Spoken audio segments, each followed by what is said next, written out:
तो आज हमारा टॉपिक रहेगा स्टडी का population explosion and birth control, और इसके बाद हम कॉन्ट्रासेप्टिव मेजर्स के बारे में पढ़ेंगे।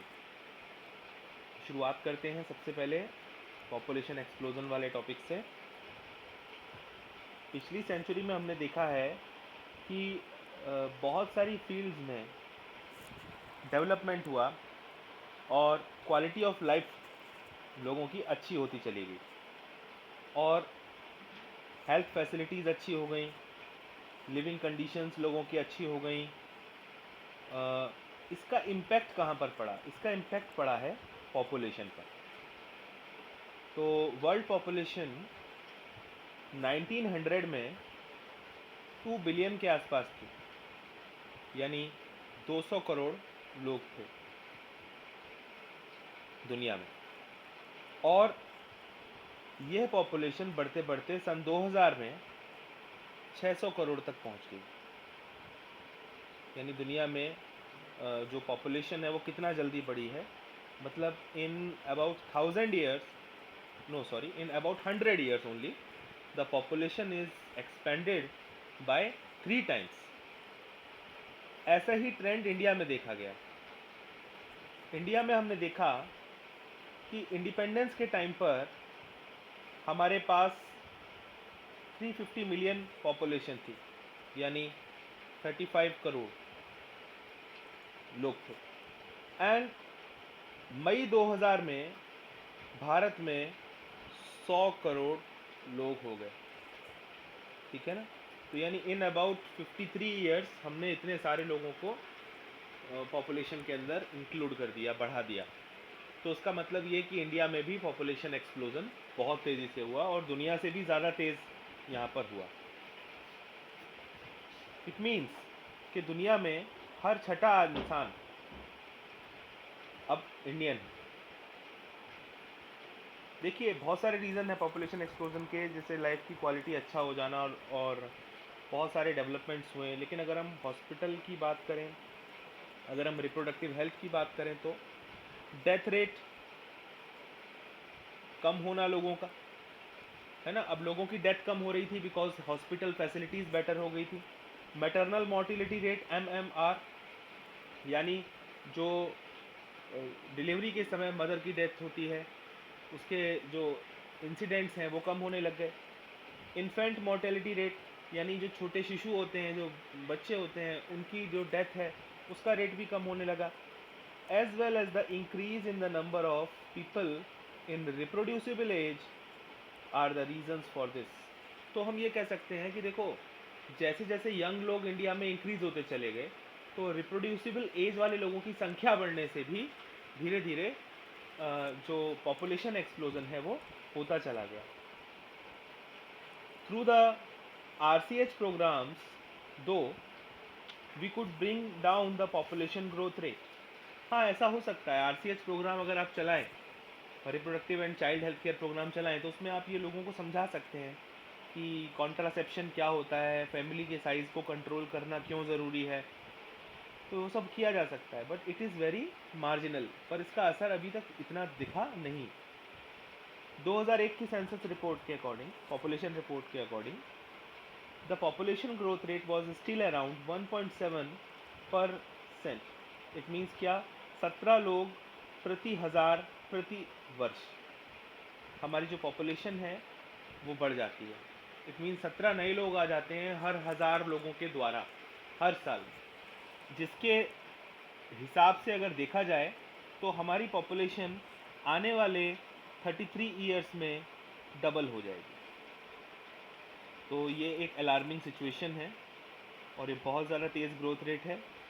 एंड इसकी वजह से तो जो बेसिक रिक्वायरमेंट्स वाली चीज़ें हैं उसकी काफ़ी कमी होने लग जाएगी, जैसे कि फूड, शेल्टर, क्लोथिंग, है ना, एंड बहुत सारी चीज़ें। तो गवर्नमेंट जो है अब उसको सीरियस मेजर्स लेने पड़ रहे हैं इस चीज़ को ध्यान में रखते हुए, ताकि हमारा जो पॉपुलेशन ग्रोथ रेट है उसको कंट्रोल किया जा सके, उसको चेक किया जा सके। सबसे इम्पॉर्टेंट स्टेप जो है, जो लिया जा रहा है, is to motivate smaller families by using various contraceptive methods. तो बढ़ावा दिया जा रहा है छोटे परिवारों को, है ना। तो उसको बढ़ावा देने के लिए आप क्या यूज़ कर सकते हैं, कॉन्ट्रासेप्टिव मेथड्स का यूज़ उनको बताया जा रहा है। आपने एडवर्टाइजमेंट्स भी देखे होंगे मीडिया में, पोस्टर्स भी देखे होंगे बहुत सारे, जैसे एक हैप्पी कपल दिखाया जाता है जिसके साथ 2 बच्चे हैं, हम दो हमारे दो, ऐसे स्लोगन का इस्तेमाल। And many couples, mostly the young urban working ones, have even adopted one child norm. China में तो वन चाइल्ड नॉर्म चला आ रहा है, काफ़ी टाइम हो गया। तो जो statutory raising of the marriageable age of female to 18 years and males to 21 years, यानी वैधानिक तौर पर, संवैधानिक तौर पर जो मैरिज की एज है वो बढ़ा दी गई, मेल्स की 21 कर दी गई और फीमेल्स की 18 कर दी गई। बिकॉज जितना जल्दी शादी हो जाती थी पहले, उतने ज़्यादा बच्चे हो जाते थे फैमिली में, ये देखा जाता था। इसके अलावा छोटे साइज़ वाली फैमिली के लोगों को इंसेंटिव्स को दिया जाना, और इससे उनको प्रोत्साहन मिलता है ना, ताकि वो छोटी फैमिली ही रखें। तो अब कॉन्ट्रासेप्टिव मेथड्स के बारे में हम पढ़ेंगे इसमें, कि जिससे कि अनवांटेड प्रेगनेंसीज रुक सकती हैं। तो सबसे पहले कॉन्ट्रासेप्टिव्स क्या होते हैं। तो contraceptives are devices which prevent conception और प्रेगनेंसी। ध्यान रखिएगा, ये वर्ड जो है कंसेप्शन, ये प्रेगनेंसी के साथ रिलेटेड है, ठीक है ना। तो कंट्रासेप्टिव्स वो डिवाइसेस हैं जो कंसेप्शन को रोकती हैं। एंड जो कॉन्ट्रासेप्टिव्स हैं वो हमारी रिप्रोडक्टिव हेल्थ पर कोई भी इफ़ेक्ट नहीं डालते।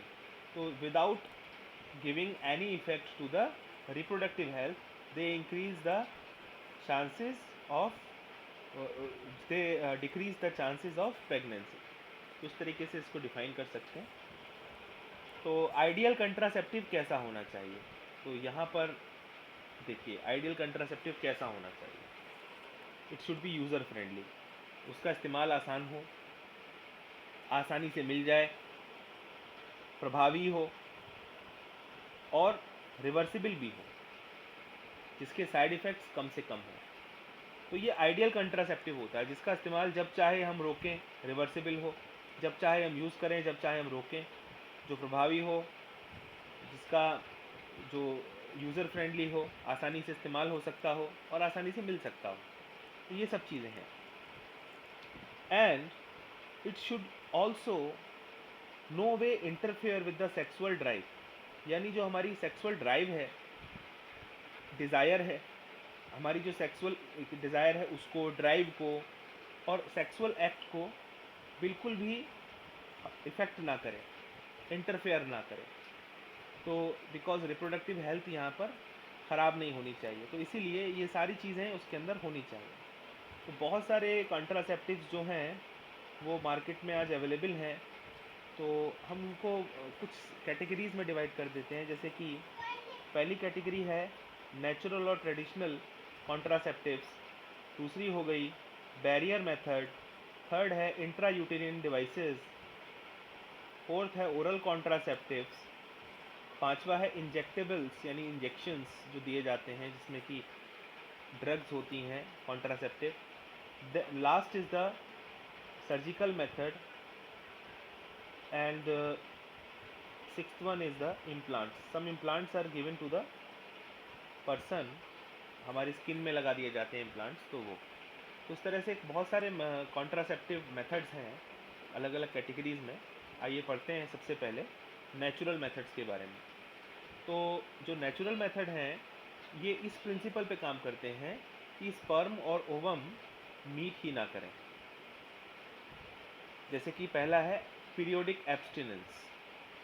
इसमें क्या होता है कि जो कपल्स होते हैं they avoid coitus from the day 10 to day 17 of the menstrual cycle.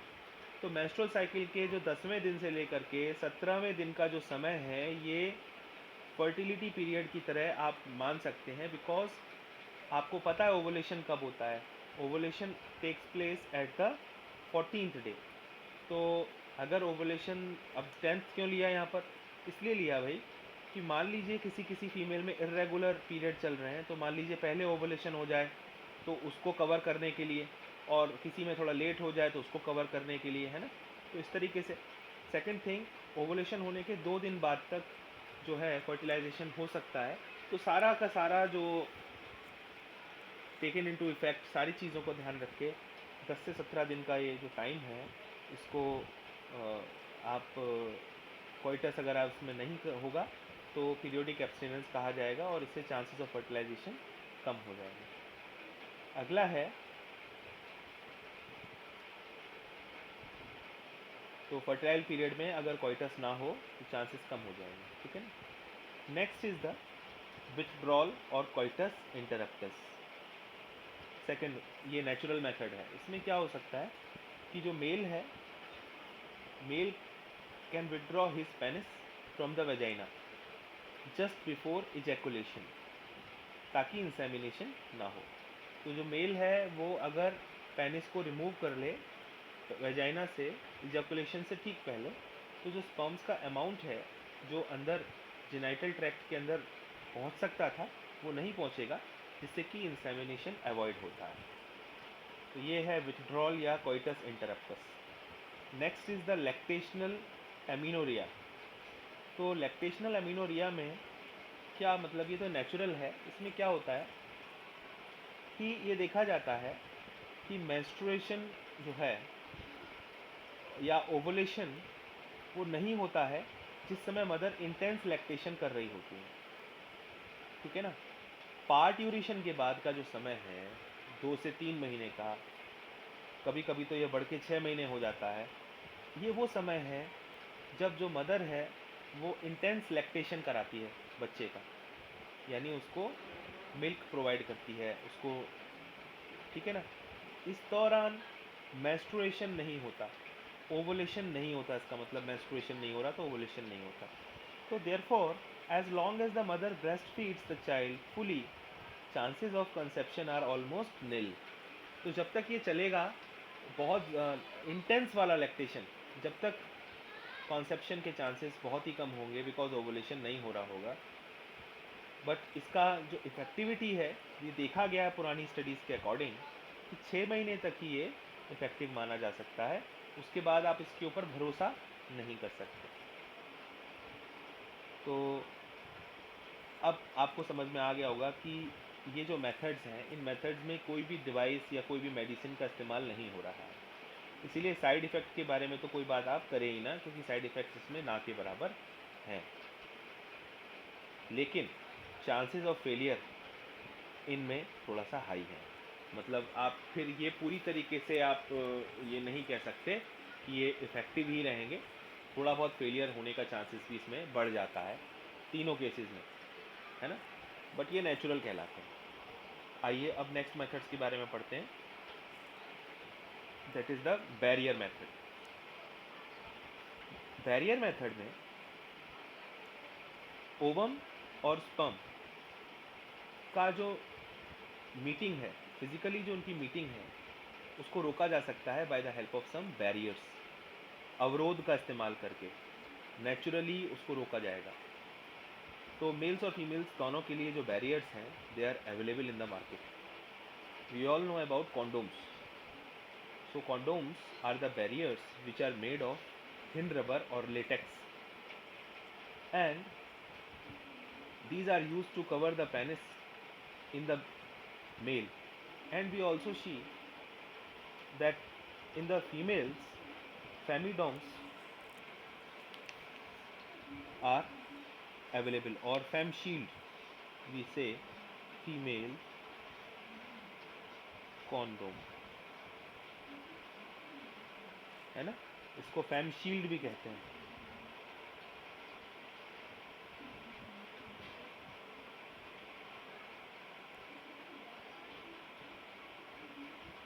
Fam shield, तो ये जो है अवेलेबल है मार्केट में।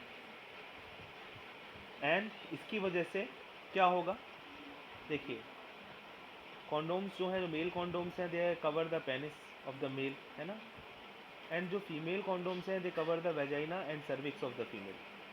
तो फीमेल कॉन्डोम्स को जो प्लेस किया जाता है वो वेजाइना में प्लेस किया जाता है, और दोनों ही बैरियर की तरह एक्ट करेंगे, जिसकी वजह से क्या होगा, जो सीमेन है वो एंटर नहीं कर पाएगा फीमेल रिप्रोडक्टिव ट्रैक्ट में, एंड इससे कंसेप्शन रुकेगा।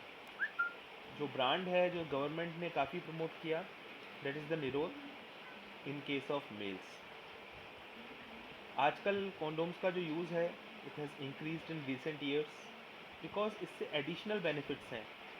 इसके बारे में इस साल क्लास 10th में भी क्वेश्चन पूछा गया था। देखिए, एसटीडीज़ का जो प्रिवेंशन है, आप प्रोटेक्ट कर सकते हैं अपने आप को बाय यूजिंग सच बैरियर्स, है ना। तो इसलिए ये एडिशनल बेनिफिट है, अपार्ट फ्रॉम कॉन्ट्रासेप्शन, ये एक एडिशनल बेनिफिट है जो इससे होता है। ये कॉन्डोम्स जो होते हैं डिस्पोजेबल होते हैं, एंड इनको सेल्फ लगाया जा सकता है, एंड इससे प्राइवेसी जो है वो हर्ट नहीं होती किसी भी यूज़र की। आप देखिए यहाँ पर, ठीक है ना, ये मेल कॉन्डोम है and this is the female condom. तो नेक्स्ट पार्ट पढ़ते हैं।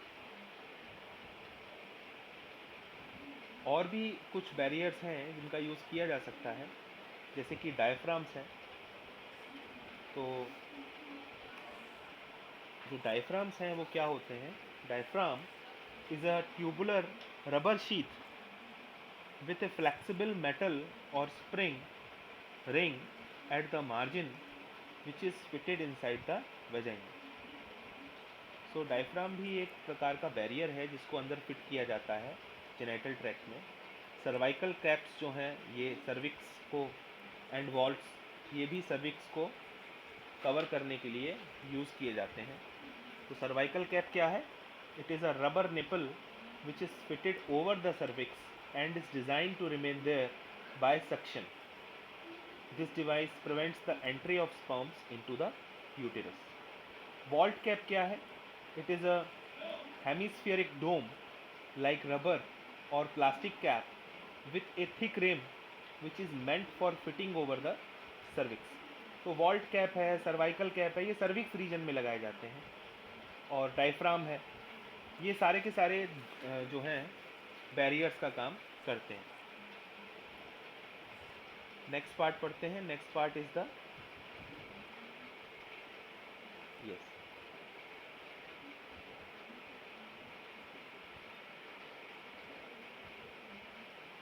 नेक्स्ट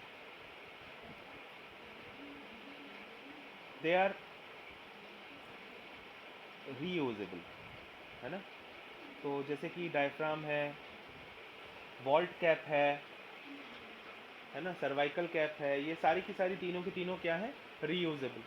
बट जो कॉन्डोम्स थे they are not reusable.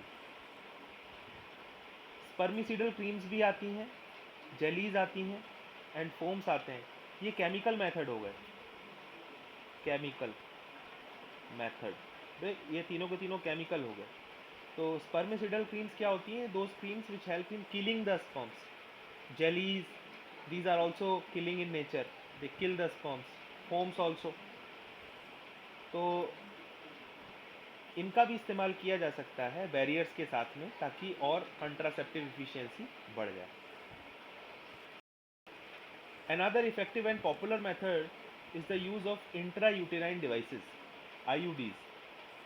These devices are inserted by the doctors or expert nurses in the uterus through vagina. तो जो IUDs हैं इनको कोई डॉक्टर या नर्स ही वेजाइना के अंदर लगाते हैं। These IUDs, मैं शॉर्ट में बोलूँगा, are presently available as non-medicated IUDs such as Lippis loop, copper releasing IUDs such as CUT यानी copper T, CU7, multi-load 375। तो ये अलग अलग नेम्स हैं जिससे, और अलग अलग कैटेगरीज हैं जिसके थ्रू ये मार्केट में अवेलेबल हैं। Hormone releasing IUDs such as Progestasert and LNG-20। तो ध्यान रखिएगा, नॉन मेडिकेटेड IUDs जो होती हैं ये पॉलीथीन से बनी होती हैं, इसके अंदर आपको मेडिकेशन नहीं मिलेगा किसी प्रकार का, जैसे कि लिपिस लूप है। और जो कॉपर रिलीजिंग IUDs हैं इसमें कॉपर का यूज़ होता है, ठीक है ना। एंड जो मल्टी लोड आप देख रहे हैं इसमें, ये वाला हार्मोन रिलीजिंग आईओडी जो आप देख रहे हैं, इसके अंदर हार्मोन्स भी रखे जाते हैं। तो मतलब उनके स्ट्रक्चर के अंदर हार्मोन्स भी होते हैं, तो जो धीरे धीरे रिलीज़ होते हैं, और जब हार्मोन धीरे धीरे रिलीज़ होते हैं तो अपना इफेक्ट शो करते हैं। तो आईओडीज जनरली काम कैसे करती हैं? देखिए, इंट्रा यूटेराइन का मतलब है कि यूटेरस के अंदर इनको प्लेस किया जाता है। How they work by increasing the phagocytosis of sperms within the uterus. So whenever sperms come in the uterus they are phagocytosed by the IUDs. And जो कॉपर है, जो copper T वाले में copper होगा, वो क्या करेगा?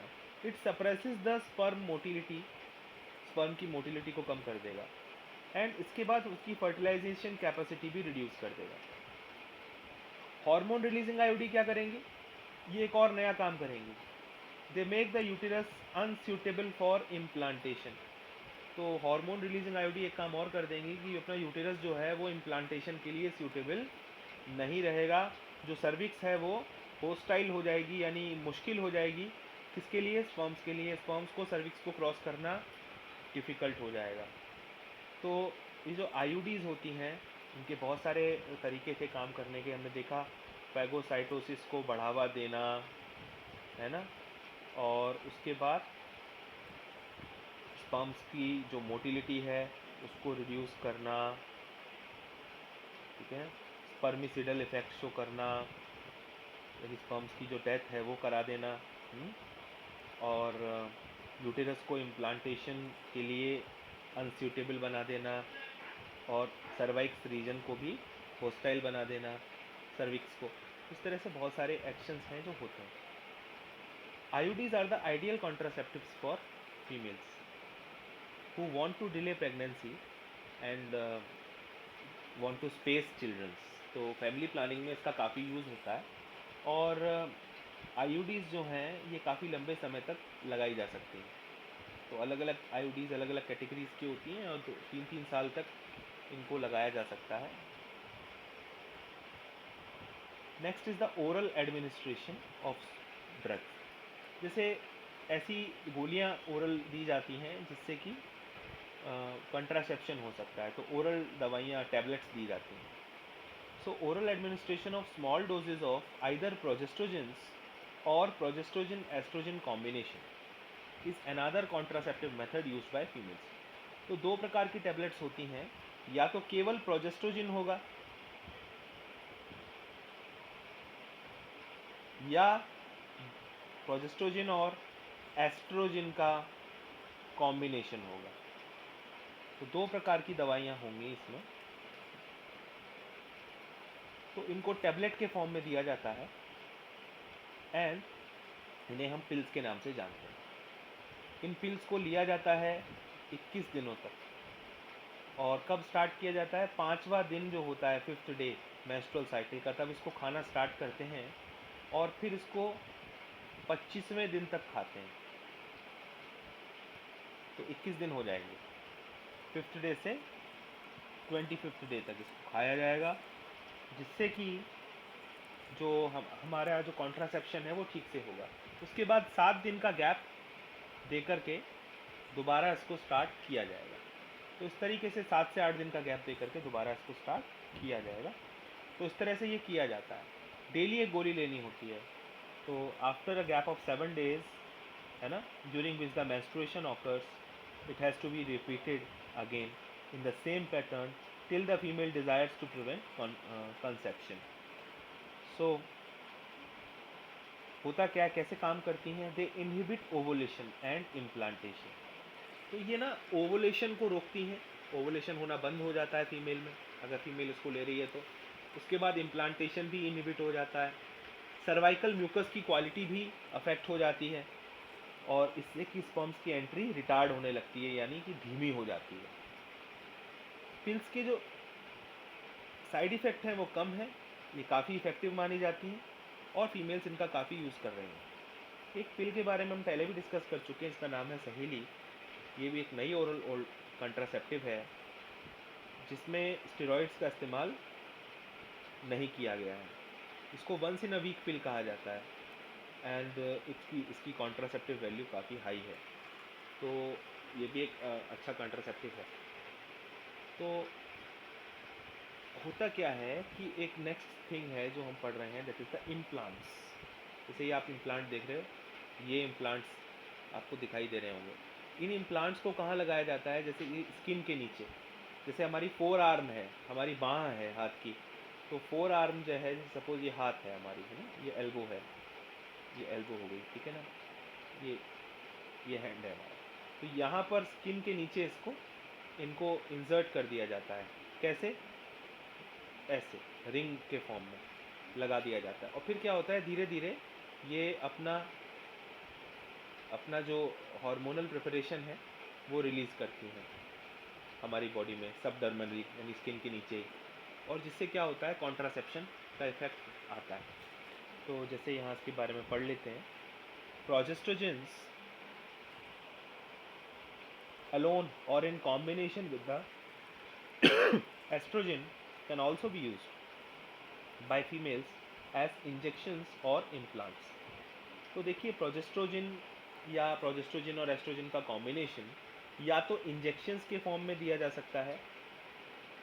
तो आपने सुना होगा कुछ ऐसे इंजेक्शंस अवेलेबल हैं मार्केट में जो 6 मंथ्स की कॉन्ट्रासेप्शन देते हैं, या 3 ईयर्स तक कॉन्ट्रासेप्शन की एबिलिटी दे देते हैं पर्सन को एक इंजेक्शन लगाने के बाद। तो वो कॉम्बिनेशंस होते हैं एस्ट्रोजन के या प्रोजेस्ट्रोजिन्स के। इसके अलावा जो इम्प्लांट्स हैं, मैंने अभी डिस्कस किया थोड़ी देर पहले आपके साथ, उनको स्किन के नीचे लगाया जाता है। एंड इनका मोड ऑफ एक्शन बिल्कुल पिल की तरह होता है, यानी पिल्स की तरह ही काम करते हैं और काफ़ी लंबे समय तक इफ़ेक्टिव रहते हैं। अच्छा, अगर मान लीजिए कॉइटस हो चुका है और उसके बाद आप नहीं चाहते कि प्रेगनेंसी हो, तो प्रोजेस्ट्रोजिन्स या प्रोजेस्ट्रोजिन और एस्ट्रोजन का कॉम्बिनेशन लिए हुए कुछ मेडिकेशंस दिए जा सकते हैं। अगर 72 आवर्स के अंदर वो दिए जाएं, तो ये भी देखा गया है कि ये भी एक इमरजेंसी कॉन्ट्रासेप्टिव की तरह एक्ट करता है। यहाँ पर ध्यान रखिएगा, ये वाला जो पार्ट है इसमें इमरजेंसी कॉन्ट्रासेप्शन के बारे में बताया गया है। जैसे कि आपने आजकल सुना होगा, काफ़ी ऐड है अनवांटेड 72, इसका काफ़ी ऐड चल रहा है। तो ये टैबलेट्स जो हैं, अगर within 72 hours if they are taken, then जो कॉन्ट्रासेप्शन का इफेक्ट है वो आ सकता है। तो ध्यान रखिएगा। Next is the surgical methods, जिनको हम स्टेरिलाइजेशन भी बोलते हैं। तो ये रिवर्सिबल नहीं है, ध्यान रखिएगा। ये तभी दिए कहे जाते हैं, ये टर्मिनल मेथड ही माने जाते हैं एक तरीके से। ये तभी एडवाइस किए जाते हैं मेल को या फीमेल को कि जब उनकी फैमिली का साइज़ पूरा हो चुका हो। तो उसके बाद फिर क्या है ना, इसको रिवर्स कर पाना डिफ़िकल्ट हो जाता है। तो सर्जिकल इंटरवेंशन में क्या होता है कि जो गैमेट ट्रांसपोर्ट है वो रोक दिया जाता है। तो आप देख पा रहे हैं यहाँ पर 2 मेथड्स दिखाए गए हैं, एक है वैसेक्टमी और एक है ट्यूबेक्टमी। तो वैसेक्टमी में हमें वेस्ट डिफरेंस की पोजीशन दिखाई दे रही है कि देखिए वेस्ट डिफरेंस को कट करके टाई कर दिया गया है दोनों तरफ से। और ऐसे ही ट्यूबेक्टमी में हमको दिख रहा है कि जो ट्यूब है हमारी फैलोपियन ट्यूब, उसको कट करके टाई कर दिया गया है। तो दोनों के दोनों सर्जिकल मेथड्स हैं जिससे ऐसे कंडीशन आप कर सकते हैं। और होगा क्या कि जो गैमेट का ट्रांसफ़र है वो रुक जाएगा। मतलब जो ओवम है वो ओवरी से ही आता है, तो वो आगे नहीं पहुंच पाएगा, यूटेरस तक नहीं आ पाएगा। ऐसे ही जो स्पर्म्स हैं, they also can not reach the urethra. तो अपना जो है इसमें कॉन्ट्रासेप्शन जो है होगा बेटर वे में। सो इसके बारे में आप यहाँ इसमें पढ़ सकते हैं। इनकी रिवर्सिबिलिटी पुअर है, बस ये ध्यान रखना है आपको, ठीक है ना। तो next part is, it needs to be emphasized that the selection of suitable contraceptive method, its use should always be undertaken in consultation with the qualified medical professionals। ये ध्यान रखने वाली बात है कि मेडिकल प्रोफेशनल से सलाह लिए बिना आप कॉन्ट्रासेप्शन का प्रयोग ना करें। And one must also remember that the contraceptives are not regular requirements for maintenance of reproductive health। In fact they are practised against a natural reproductive event, conception and pregnancy. So reproductive health को maintain करने के लिए ये regular requirement नहीं है contraceptives, ये तो केवल प्रेगनेंसी को रोकने के लिए है। अब कोई भी इंसान है ना, one is forced to use these methods either to prevent pregnancy or to delay or spare pregnancy due to personal reasons.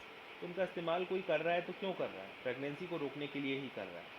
Condoms का इस्तेमाल हाँ एसटीडीज़ को प्रिवेंट करने के लिए किया जाता है, तो वो एक एक्स्ट्रा बेनिफिट है उसका। No doubt the widespread use of these methods have significant role in checking uncontrolled growth of the population. हम जिससे परेशान हैं अनकंट्रोल्ड ग्रोथ ऑफ पॉपुलेशन से, उसे अगर रोकना है, कंट्रोल करना है, तो इनका काफ़ी बड़ा रोल हो जाता है। कुछ साइड इफ़ेक्ट्स हैं जैसे कि नौसिया यानी अर्ज टू वॉमिट, उल्टी की शिकायत होने लगती है कहीं कहीं, है ना, एब्डोमिनल पेन होता है, ब्लीडिंग हो जाती है, जो अपना मेंस्ट्रुअल ब्लीडिंग है वो इरेगुलर हो जाती है, ब्रेस्ट कैंसर भी कई बार इसके साथ लिंक किया गया है कुछ केसेस में। हालांकि इतना ज़्यादा केसेस नहीं आए, तो सिग्निफिकेंस इतना ज़्यादा है नहीं, बट फिर भी इनको इग्नोर नहीं किया जा सकता, इन साइड इफ़ेक्ट्स को हम इग्नोर नहीं कर सकते। तो अभी के लिए इस टॉपिक पर इतना ही। आई होप कि आप इसको ध्यान से पढ़ेंगे। Thank you.